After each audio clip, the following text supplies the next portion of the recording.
Steve's probably going to talk about his bio a little bit better than I am, but I love the first line, and maybe it'll let him just lead into his whole bio from there. So I'll get started. And Steve DeVinny's interest into land surveying and caving came about from a blind date, which did not work.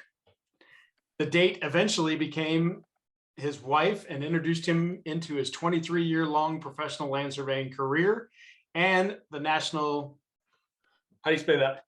Spectrological? Speleological Society. Okay. So what is the speleological?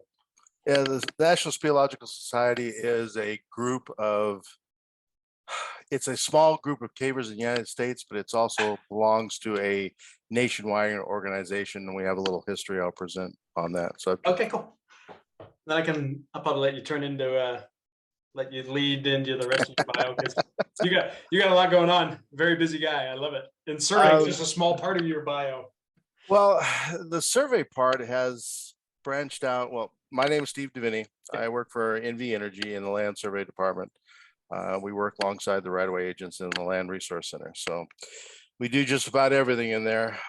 But in my career, as a young land surveyor, before I was a PLS, I thought it would be wise to go out and do something that's fun and learn from it. Because if I was doing volunteer work, I wasn't getting paid for it. So if I made a mistake, who cared? And I could make as many as I wanted. So that was the whole thing with Great Basin National Park. They contacted me because I was a caver, and because of the time that I have spent into caving, they consider me a professional caver, whatever that means. I have no certification, but I guess I've been underground enough to be called that. But the surveying ventures went along with it, which I thought was kind of neat, and I learned a lot from it. So, and that's what this whole presentation is. It's a long presentation, but I'm hoping to get through it. If you have any questions, please just say, "Hey, I have a question," and we'll we'll answer it as we go. And just so everybody follows up, this kind of presentation Steve had already put together, but over the summer here in Nevada, we had our Nevada Young Surveyors group went up and did kind of a semi-private behind the scenes tour of the Great Basin National Park and the Lehman Cave. So Steve was gracious enough to get that all hosted for us, and turned out to be a really good time. I do have a bunch of pictures I can probably share. I know Steve's probably got his PowerPoint's probably loaded full of them, but that's a little background of how this presentation came about. So I'll turn it over to you, Steve. Cool, sounds good. And I had a lot of fun during that. So if you guys want to do anything else, let me know. All righty. So this first slide is the relationship that the federal government and National Speleological Society has, and the Federal Cave Resource Protection Act, I guess you want to call it. So the federal government is required to protect cave resources, natural cave resources, but they have no money to do it. So they reach out to the volunteer people, which in this case, more than likely is the National Speleological Society in the United States. The government actually gets grant money from volunteer hours. And I think a volunteer hour these days is worth like $24. So they have to match whatever grant they apply for, they have to match it in some fashion or some way. And usually they do it in volunteer hours. So I have rallied the troops many a times, and we've put in hundreds of thousands of hours over the years. Another thing that comes about is that they also have contracts that will go out. So a land surveyor that is a caver, and I highly suggest that you learn about caving if you get into that. They will go out and inventory caves. So they'll go out, find the location, draw the maps up, hire somebody to do an invertebrate study and all that. And it can be lucrative if you know what you're doing, but you really got to know what you're doing to get it done right. So I have thrown pictures in this presentation so that you don't get bored. Most of these pictures were taken either by me. Actually, I only took a few of them. A gentleman and I by the name of Rick Bowersox, which is one of our cave photographers in our grotto for the National Speleological Society, took this picture. This took about 2 hours to set up with the flashes and everything else. So he does really good work. These are the wings, the angel's wings in the Grand Gardens, the Grand Gardens of Lehman Caves. So the the history of the National Speleological Society history. It started as a District of Columbia, SSDC, formed in May 6, 1939. So in 1940, a proposal constitution went out, and in January 1st, 1941, the society was recognized as a national organization. They are part of the worldwide organization called Congress of Grottos. This is an area that you probably will never see this again because of the global warming and everything is going on. These rimstone dams and Lehman caves will probably never be filled again for the next 50,000 years, plus or minus. So if anybody wants this picture, it's probably the last of its kind. Let me know. I'll send it out to you guys. So the National Speleological Society has about 12,000 members. The organization itself does the most in the United States for study, exploration, conservation, cave and karst resources, protect access to caves so that we can still go in them, encourages responsible management caves. So they do a lot, but it's not done by the money comes from the national organization, but it's done by local cavers. Those local cavers belong to groups called grottos. This is another picture of the Gypsum Annex in Lehman Caves. Nobody gets to go back here. This one, we got permission twice to go back there over the 12 years that we worked on this in the cave itself. So these are kind of rare. I have to get permission from the grotto, from the Great Basin to send these out. So the NSS has sections, and there are 17 sections, and they have a bunch of stuff. There is people that like biology. There's people like caving. Building hot tubs. There's people that do a lot of other things. There's medical, amateur radio, the whole 9 yards. So each section has a little thing that they get into. It brings cavers together with similar specialists, specialized entrants. For the most part, you don't have to know anything except for the cave diving section. That requires an actual certification, and then you have to go down for 2 to 4 weeks down in Florida to go through the cave diving school itself. 99% of all the cave deaths and venture caving, wild caving is from cave diving itself. It's, when you run out of air, there's no place to go. All right, another section. This is actually all those little feet that you see hanging down. If you look at them, a lot of them are at the same elevation. Well, that's how the water changed elevation, because what it'll do is it'll drip down until it hits the top of the pool, and then it spreads out and forms these little feet. So it looks like probably we have 3, maybe 4 different elevations of the water over the years that this cave was formed, and I believe it took 11 million years. I think that's what they estimated at, but nobody knows for sure. All right, so the survey and cartography section is the section that deals with deals with cave surveying and everything else. And we will get into the problem that I have found with cavers and people that call them cave surveyors, and that we'll look at one map, and we'll describe what happened and all that junk. Because they weren't educated properly. So for those of us that have the opportunity to go to school, man, stick on it, get it done. It gives you a whole nother way to look at things in life, and you find out how people have done it in the past and the problems that occur and how to fix it when you're working on a project yourself. This is back in the Talus room. This is the head page for the Lehman Cave survey project. This was actually a black photo when it was taken, and then we did some software special effects on it, and this is what it came up with. There was only one light, and that is in my right hand looking at the bubble on this old Sakia Transit.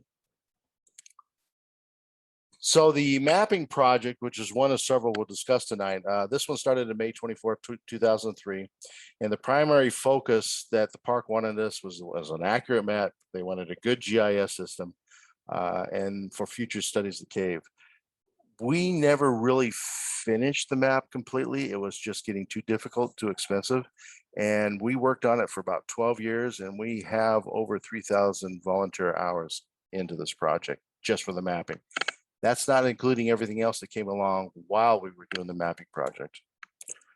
This is the original map that was created by the Salt Lake Grotto. It was done before the cave was a national park. It was still a it was a monument. I think it turned into a park in 1985. This was done in the 60s, I believe. There should be a date there, but I don't see it anywhere. Dale Green is now passed away, but I talked to him about this. He wrote a report 10 years after he did this map, and he said that he found a 30-foot bust. So they adjusted the 30-foot bust. Well, there's been 2 maps, and they're done with a simple compass and a clinometer and a tape. The problem is in this cave, it's a show cave. So you have this nice thing called a blue smurth cable that runs down the cave and is buried in concrete. You never see it. But when you pull out a compass, the only way you can figure out that you're getting really deviated is if you do a forward shot and a backward shot. So if you're ever using a compass for a survey, please do your forward shot on the stations and then go to the other end and do a backward shot, make sure they're matching.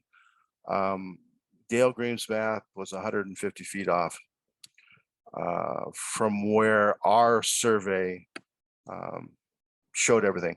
There was a secondary map that was done in the 90s or 2000, and that was 300 feet off. It had the same problem because nobody figured out that you gotta go turn off the friggin' lights before you can do anything in here, or it just affects the compass really bad. But this is the one that hangs in the wall. There is also in the visitor center, there is a 3D casting now. That 3D casting is from our work because we did vertical control, we did vertical measurements along, which nobody else had ever done before. So it's kind of cool if you go up there into it. The great thing about this project is that I was doing this as an LSIT. I was being managed by the park. They called all the shots, they did all the checks and everything else. I gave them my data, everything that I did belonged to them. But I'll tell you what, when you are reading the textbooks to become a professional land surveyor and you're reading about all the mistakes that can happen in a caving environment, your traverse courses are 5 feet, maybe 10 feet if you're lucky. You get to see that error as it is created because it's exaggerated underground. And I'll tell you what, this was the best learning experience for me. Yeah, we made mistakes. We had to go back and fix them and everything else, but we learned firsthand. And I think that volunteer work is the best place for a young surveyor to learn how to pick up on those mistakes and fix them in the field. It's pretty cool stuff. So our basis of bearing for this survey is that we found the Lehman triangulation station. It was about 2 miles away from the cave, still intact. We did a static survey on it, still matched, looked good. We got lucky. We also found the azimuth mark. So if you pull up the azimuth mark, you get basis of bearing in state plane and UTM. Well, the park wanted to stay in UTM, so we held UTM, but it was an assumed coordinate system to make things easy on us. The azimuth mark was in between the cave and the triangulation station. So it worked out pretty well. The only way that we could see 2 miles with our Sakia is that we had to wait for a cloudy winter day, and it was really tough. We had a 4-foot section of, we had a 2-foot section of range pole on it, and that's all we could see when we took the shots. And we turned I think it turned 28 angles just to make sure that we had it, because you couldn't see the glass at all. Now, the elevation for this cave is plus or minus. It was done, I don't think there was a level loop done to this monument, but this monument was set by the USGS outside of the entrance of the cave at 6825. So looking at this, not knowing what the actual elevation of this monument was or it could be, actually stemmed another project. We'll talk about that after we get through this section here. So the survey stations, we had it was all conventional traverse. We had 73 first generation control stations. The park set the stainless steel nails in the trail. I refused to do that because I wasn't a PLS. I wasn't going to set a monument, and I didn't want to break anything. We had 6 second-generation control stations. They were on top of broken formations and things like that, that were in very tight areas where we had to extend the control to be able to get in with the total station and see what we're doing.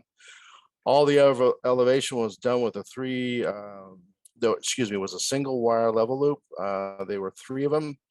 So 2 closed and there was an open in between them. And that was the same thing with a conventional traverse. There were 2 closed traverse with a single open traverse connecting together. The control itself took every weekend for 6 months in the beginning, and it was exhausting. But it closed fairly decent. We had a 1300 bust and 1 level loop, so we had to go back in and redo that.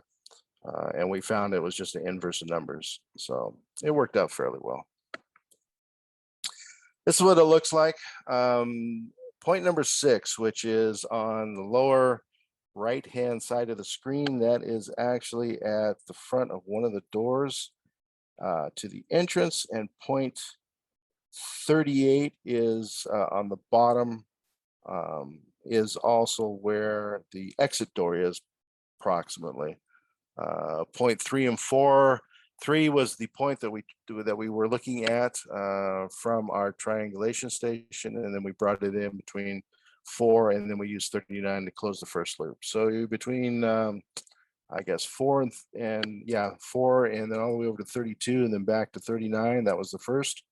Then we had this small, short, open traverse between 32 and 60.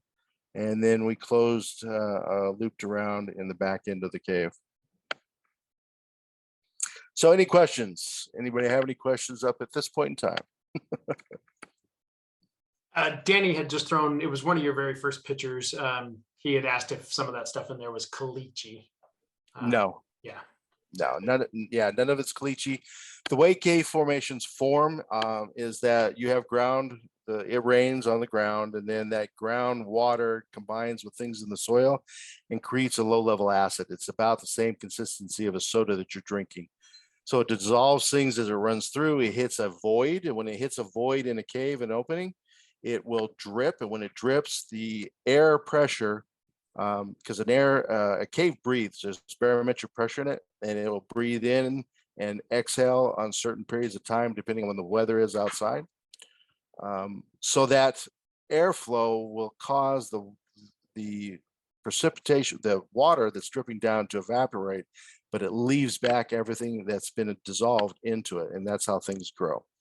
The shields that we saw, the angel shields, those are very rare, and it actually, you have to have moisture under pressure, so it sprays out, and when it sprays out, it comes out of the side of the wall on the wet days and does the same thing. The water sprays out, the wind flow or the barometric pressure flow through it causes the fluid to evaporate, and it just sort of sticks out there just a little bit. We're talking millimeters, and then a little bit more out on tap, and it just builds up. It takes millions, hundreds of thousands of years, hundreds of thousands of years for some of these formations to develop. There are 2 areas in this cave. The way they think it was developed is that it sort of dissolved like Carlsbad. It wasn't that big because the limestone that we're working in is very small, whereas limestone Carlsbad is huge. But they think that something happened underneath. The water came down, mixed with something underneath, which could have been some oil byproducts, whatever else, created an acid and actually dissolved this passageway. That's the current theory. Nobody really knows. So this is one of our playing with a headlamp. It's always fun, and it's pitch black inside a cave. There is nothing. So we use a standard spirit level and tribrax, whole 9 yards. And usually there's not enough room to get the legs on the trail, so we're putting on the outside. You can see the flashlight on the bottom lighting up the stainless steel nail, and I'm trying to get the tribrax over the top of it, which in some cases was difficult. You had to do a little acrobat act to get to where you needed to be. We first bought an old Sakia station. It worked fairly well, but man, it took forever to shoot a distance. So it was painful at times. We had an old HP 100, I guess we used as a computer that did all the calculations of the northern and eastern forests as we were surveying in the cave. So you got to get behind it. I don't know how many times I hit my head on the cave wall and had blood running down it by the time I was done. The great thing about a cave, there is no noise. All you hear is drips, and you spend 12 hours in it, you start seeing things. It's your eyes are starving for input and your ears are ringing because there's no sound at all. Of course, we're always going in with a crew. This is Rick Bowersox, the gentleman that took most of the pictures. We try not to climb up into the areas that were can break things. So we use the range pole with a little peanut on the end of it. And then I'm just trying to tell them how to shoot everything. And it's fairly simple sometimes. We thank God we got a hold of a Leica and that shot a lot quicker. It was a lot faster, cut our time down quite a bit. And it also hooked up to the HP 100. So things were going good after we got this instrument and started working. You can see how tight this is. This is in the west room. On the left-hand side, you see that dark line that's running through the cave. That's not natural. That's where the park drilled into the cave wall and put the blue Smurth cable into it and then covered it up with cement. So that is an electrical line that's running through that wall. And imagine taking a compass out down that, trying to get a decent reading. It just didn't do well for the cave surveyors that went before us.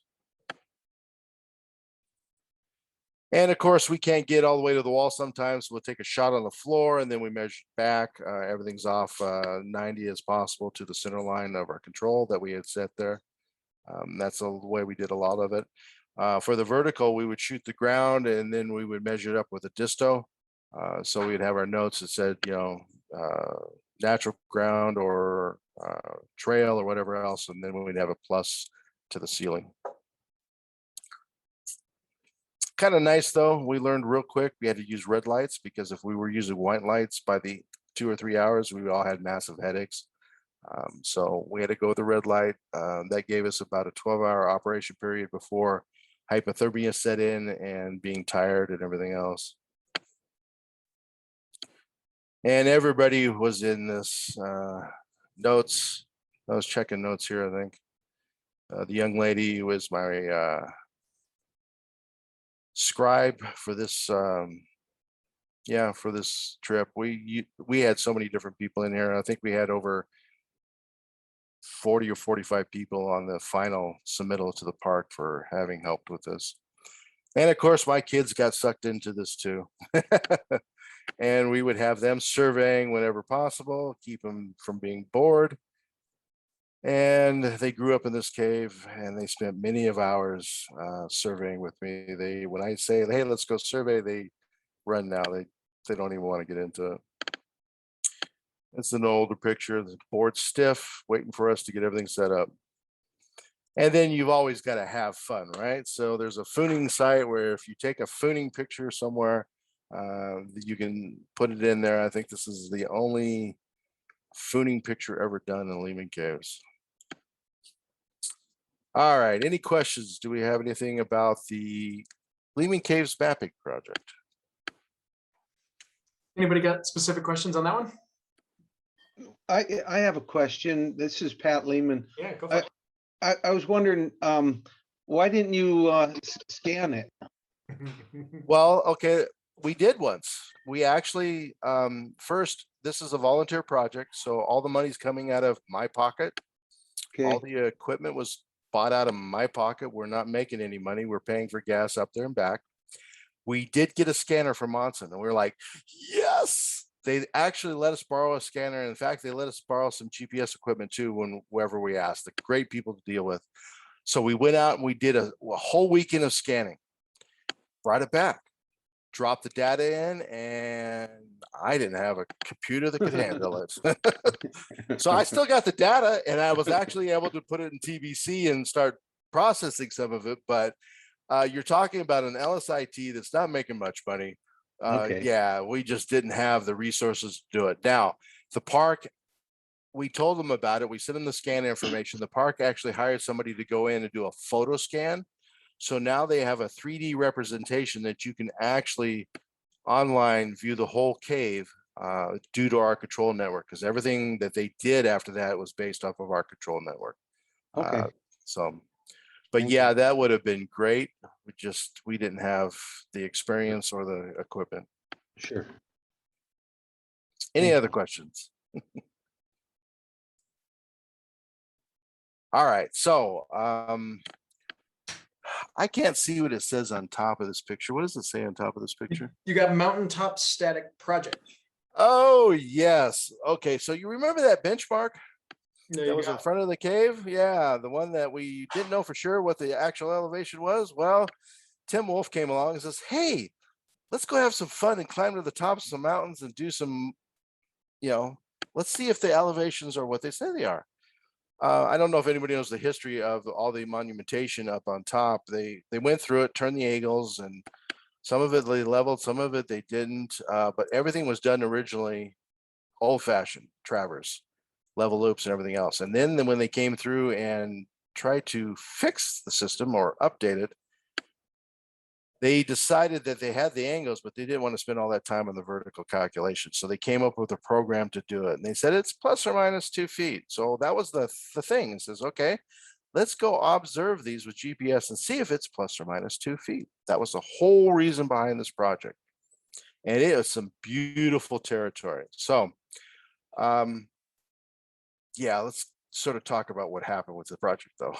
So this is the flat peak that you see on the right hand side. That is Wheeler Peak, and it is the sort of the high little point there. That's where the USGS station was put. So we had these mountaintops that we were going to go look at. We did Charleston Peak, yay.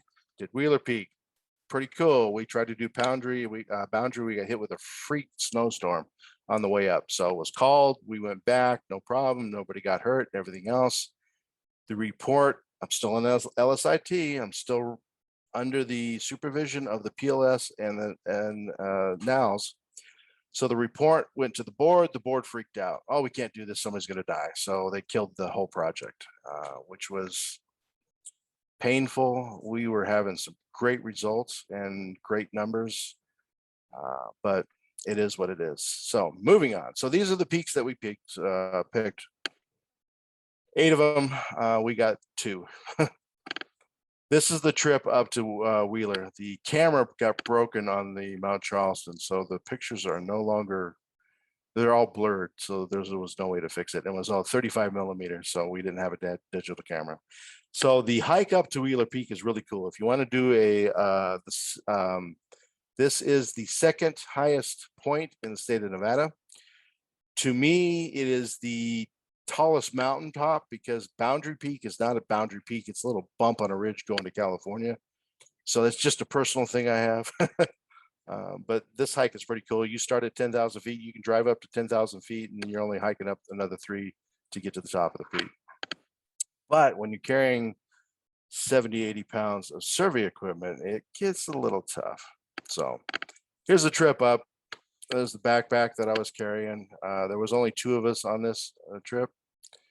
That's the terrain that we got to climb up. It was very nasty. This is the gentleman that went with me. He's actually a cave surveyor and a mountaineer. I thank God I had him on me. He knew a lot and taught me a lot up there. Taking a break, getting up to the top.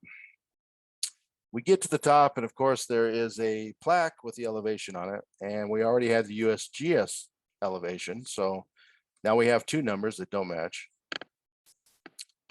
But there's a lot of archaeology that, if you're into it, is bound by Wheeler Peak. There were months and months of survey done up here. There was a building that was established by using the rocks. There were massive amounts of observations done for different aspects of the USGS corridor through here. This is one of the buildings that they would stay in. The top is gone right now. And there's even a US mailbox there. That's I don't know. I think that's for geocaching. I never looked into it or anything else. But so we were looking at this. We thought that maybe it was pointing, one of the sites to one of the far away triangular stations, but from what I understand, it is not. It's for something else dealing with the park system itself. So we found two of the original reference monuments that were up there. They were beat up pretty bad. This is the first one. Here's the second one. They were set in 1944. You can see chunks out of the top of it from the weather and everything else.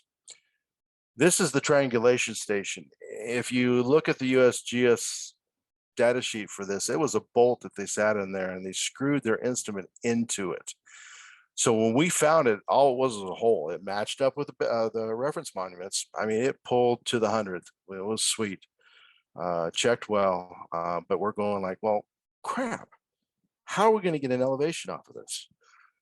I'll tell you what, I love the surveyor. That's the USGS surveyor. He drilled that hole and gave a measurement up to the surface of the rock. And it was like, thank you. It was a godsend. So we had to blow all the dirt out of this and everything to get down. We measured up, so we had a reference that we could go off of the elevation, the USGS. And they put their elevation on the top of the bolt, so they gave the measure up, and then they gave the thickness of the bolt. So we had everything that we could calculate off to, so we could still do the comparison with. So this was our setup. Standard GPS unit, except I cut down the legs because I didn't want to carry them. I think we had a 5800 that we used on this tri-back and the JIDEC antenna on it. Of course, surveyor is still working. The guy that carried most of the equipment's taking a nap, but it was a beautiful sight. Making sure that we did all our weather observations, took all the notes that we could. But the great thing about projects like this is you get to see things like this that are just unbelievable. This is what our USGS surveyors did every day, and we're just not doing this anymore. And I think volunteer projects will help us realize those people that came before us, the USGS surveyors and all the other surveyors that came before us, to walk in their footsteps. This is, just beautiful things that happen. Sorry, I get romantic about all this. All right, so the bottom line was for, this is just for the Wheeler Peak. So the NGS published elevation, it was 13065. The sign at the top of the mountain was 13063, and we surveyed at 13061. So if you're looking at a 2-foot area, you figure it could be 2 feet on either side of the point. So you're looking at maximum of 4 feet. So it sort of fit. It hit 4 feet. So we thought, and Charleston did the same thing. I think it was higher than the USGS, where the Wheeler Peak was lower. And that one, I believe, hit within 2 feet. So their mathematical computer model seems to follow pretty good, but that's only on the 2 observations that we did. So any questions about that? That was an actual NOWS project that got started and ruffled a few feathers, but it was, as far as I was concerned, it was fun to do. So It just the article you had wrote for the Traverse back in 2004, I just threw in the chat the link to it, and then I'm throwing in the chat the one from Mount Charleston Peak as well right now. So cool, excellent.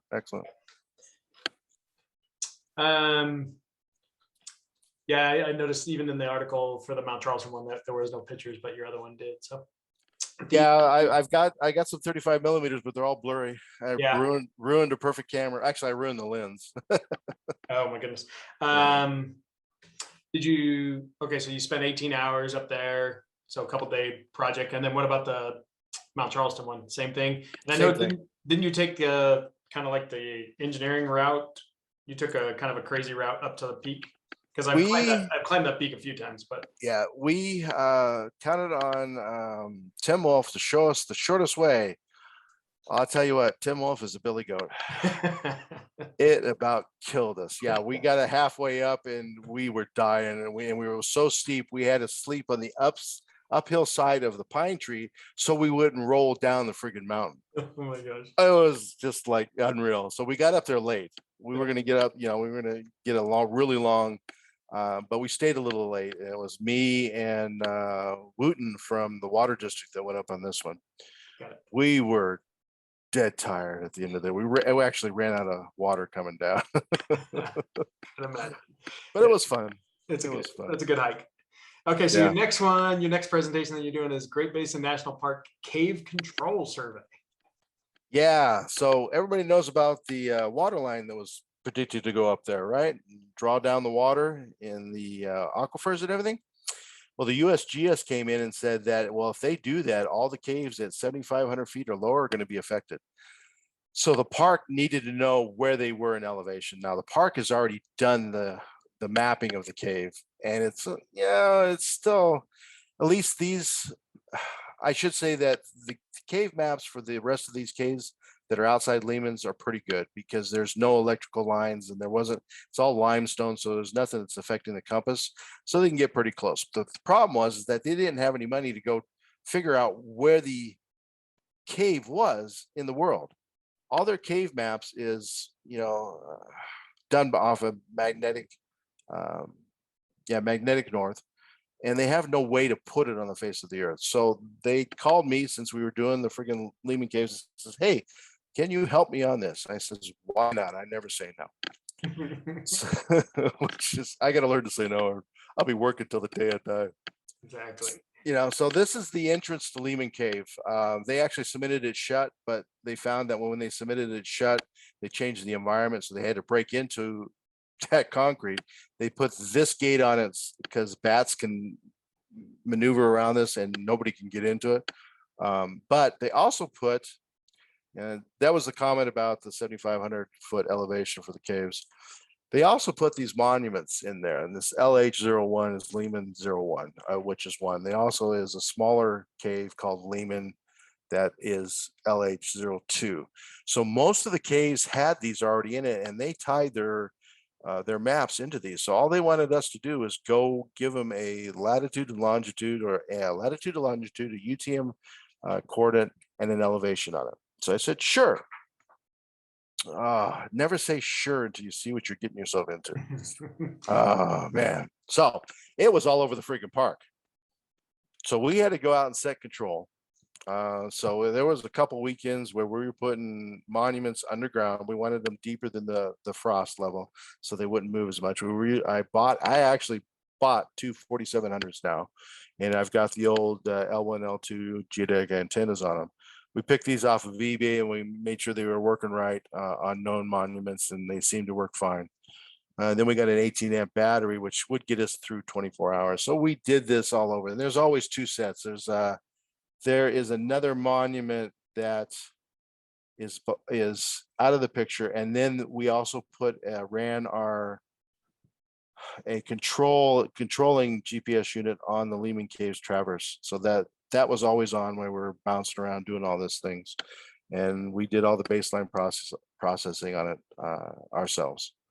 And we had to buy another. This is when TBC first came out, so I had to buy a copy of TBC. So we're sinking a lot of money into this friggin' project, and the Great Basin was just killing us. And when was this control survey? God, probably 2006, 2007. Okay, yeah. Somewhere back then. And then can you go back to that original entrance and maybe just talk about the picture real quick? So you gave us a little bit of a background. This used to be the old original entrance, and it was how far of a basically rope ladder down? It was a hand over hand, probably about 35, 40 feet. Okay, yep. To get down. And then Lehman himself decided that, hey, I can make money at this. And he would give you, you'd give him $2, I think it was $2 or $2.50, and he would give you a tin can with a candle and a couple matches and a magic marker. Now I'm thinking, this is an intense cave, and it's fairly long. I'm going in with one candle, one match, couple matches, and a tin can. When it goes out, there is nothing else. So I'm hoping I've got a backup somewhere. But yeah, Lehman built a wood ladder down after that to get people into it easier, and the wood ladder is still in place, but I wouldn't step on it. I did step on it to go up into the room to look at if it was feasible to survey. And in that room, they have Indian remains that were found on the outside of the cave, and the local tribe wanted them put in the cave out of respect. So that area is now off limits, so we never surveyed it for that reason. Go ahead. I was gonna say, when did this get closed? And it was after it turned to a national monument, right? Which, when they kind of commercialized the opening, right? It was submitted. Yeah, it was submitted when the national monument happened to protect it, because that's what they do. Federal government doesn't know how to manage a cave, so they cement it shut. And then they find out that cementing it doesn't keep it breathing, so nothing forms. If you do not allow the air to get in there and move around, formations do not form. So they basically kill a cave. Yeah, perfect. And then just you had led into that story with about the water line. So there's people pretty much from all over the country on here, but the water line he's talking about is trying to basically, Las Vegas is a desert. We don't have enough, allocations out of Lake Mead to kind of service the Las Vegas Valley. So the water district is looking for other avenues throughout the state to bring water down. So that was kind of what led into this conversation that he just talked about. So finding other water resources throughout the state and give us our water we need to continue to grow here. Yeah. So, and then Mark had put in the chat, why, just going back to your peak surveys, why are the summit elevations so difficult to pinpoint? He was up on top of Whitney in August, and there were several signs up there, and they all have different elevations on them. So just kind of a, what I know is that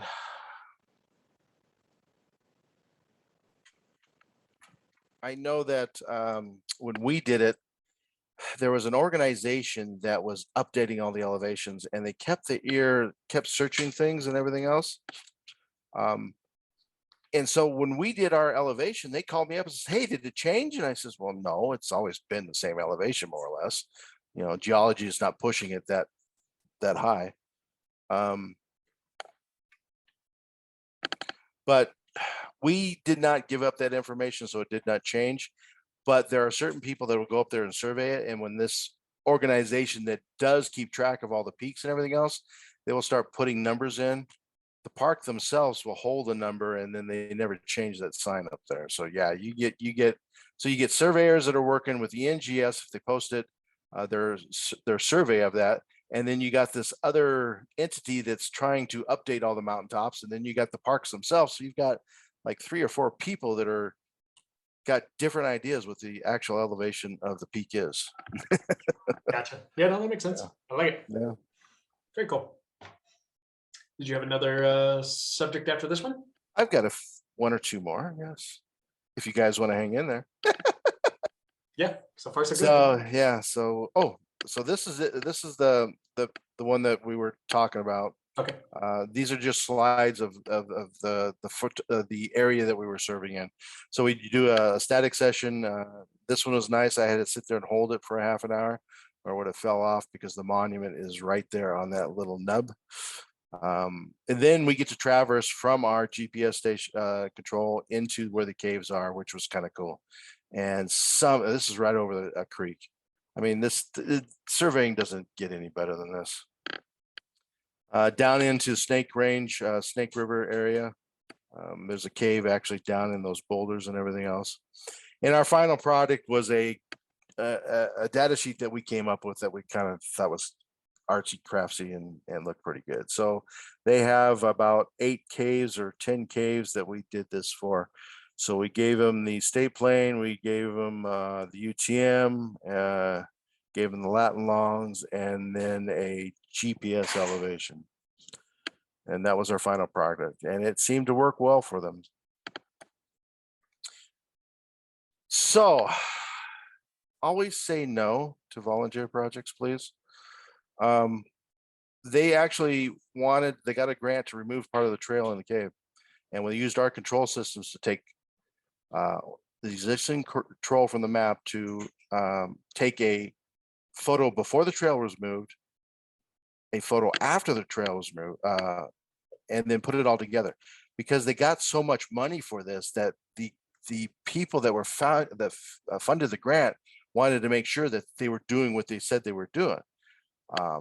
And nobody's ever done this before. So we got called and says, hey, can you figure out how to do this? And says, yeah, we got a good camera and we have our control. We can locate where the camera is, and then we can put it back in the same place and take the picture again in the same direction.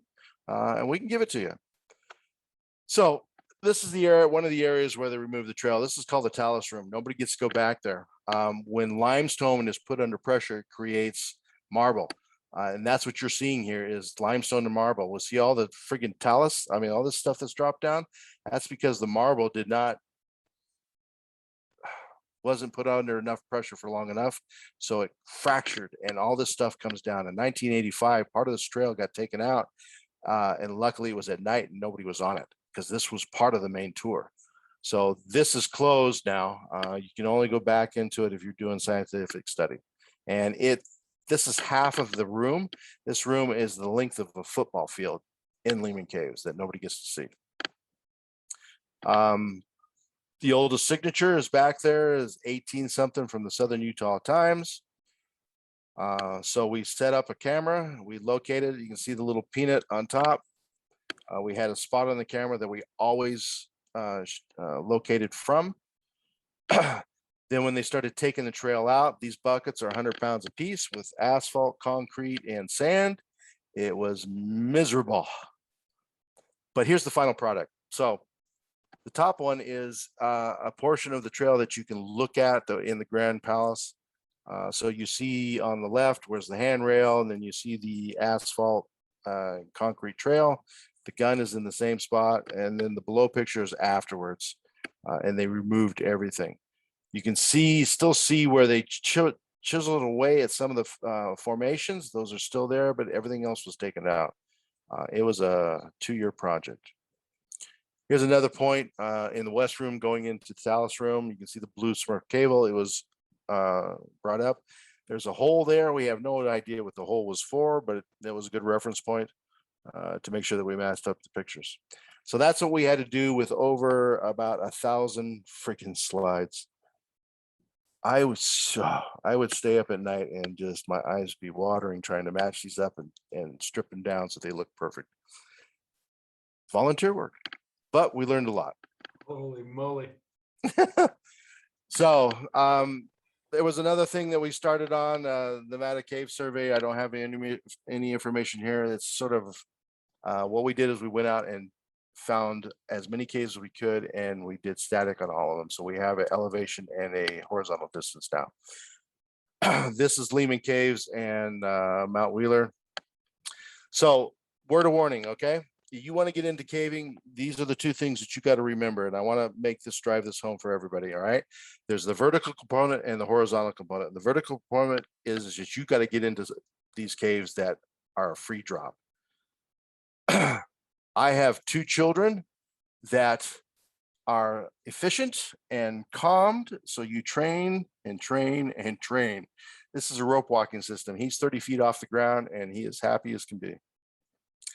So this is Pinnacle Cave. They drilled into it. It's a 120-foot drop. You rappel into it. This is at the bottom. This is another cave. It's a 30-foot free climb up to it. This is the hole on the other side of the cave. These are all vertical entrance. This is our mousetrap. This is called White Bed Cave. It's an overhang. You could probably crawl down to the edge and drop in. It's only about 15 feet down, but there's no way to get out. Once you're in to stay, unless you got ropes. And then this one is well known. This is an actual arch, and it is you have the gentleman that's standing. There's a hole there, and then back behind him there's another hole. It's a little bridge. This is the drop into Wheeler. It's a 60-foot, and once you're in, I think I've only seen one person able to climb out. So that's the vertical portions of it. Horizontal is a little easier, maybe. This is a mine shaft that went into a cave. Simple, easy, no problem. Punch over, walk in. This is the entrance into Ball Cave in the Mormon Mesa. It's a nasty hike in. It's 1.5 feet tall, 6 feet wide.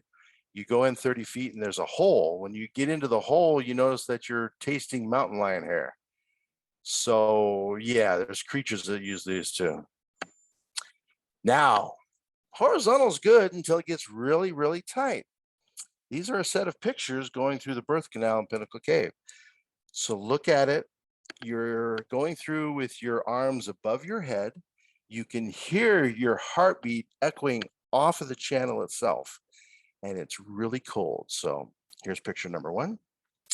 Got to get 2 knees through and you're on your side. And right about here, you're going, oh, I'm going to get stuck. And you're trying to squirm a little bit to get your hips through now because it's rock tight all the way around it.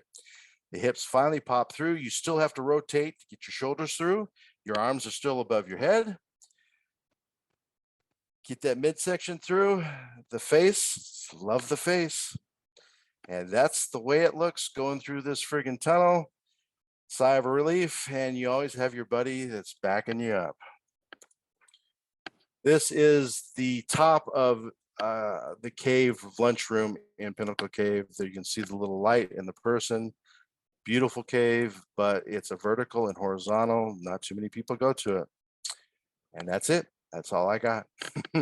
I just want to make sure everybody knows that if you get into volunteer work in a cave, you better become a caver first, survey second, or it's going to hurt really bad. And our old saying in caving is get your eyes dilated every chance you get. So any questions? That's awesome. I'm glad you went to those last few photos because the claustrophobic side of going through some of those caves and what you're, even some of the crawl spaces you were showing us, even in Lehman, is crazy. So yeah, I couldn't do some of that stuff. And that's freak why, out. yeah, that's why cave surveyors use a compass, clinometer, and a tape. Yeah. Can you imagine pulling a freaking total station and a set of legs through there? Yeah. And there's no way. Yeah. No, it's no way it's going to happen. Yeah. That is awesome. That was good stuff. Anybody got specific questions you want to talk to Steve about, or? Yeah, George, good job. Good presentation, of course. Nobody? Quiet? Wow. Hey, if you want to go caving, call me. Exactly.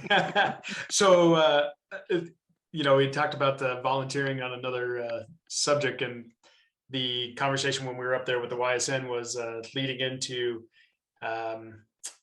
control pointing every border monument of the national park. So yes, that was another thing that Steve couldn't say no to. So that'll be another project coming up probably next summer. So. Yeah, during the summer, it's a little cold up there.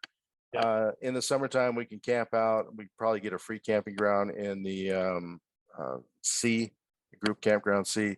Park likes us because they are able to put all that time we put in. They put it down on their grant, saying, "Hey, we have these people that came out and volunteered to us. This is how much the time was worth," and boom, they get grant money out of it. So yeah, that's cool. And then for those of you interested in coming down to National Park next summer, we can you can reach out to me, and I'll keep kind of a list going for anybody who wants to join us with Steve. And then George says he's never been to Lehman Caves. His wife loved the presentation, but how have you never been there, George? How long have you been in the state of Nevada?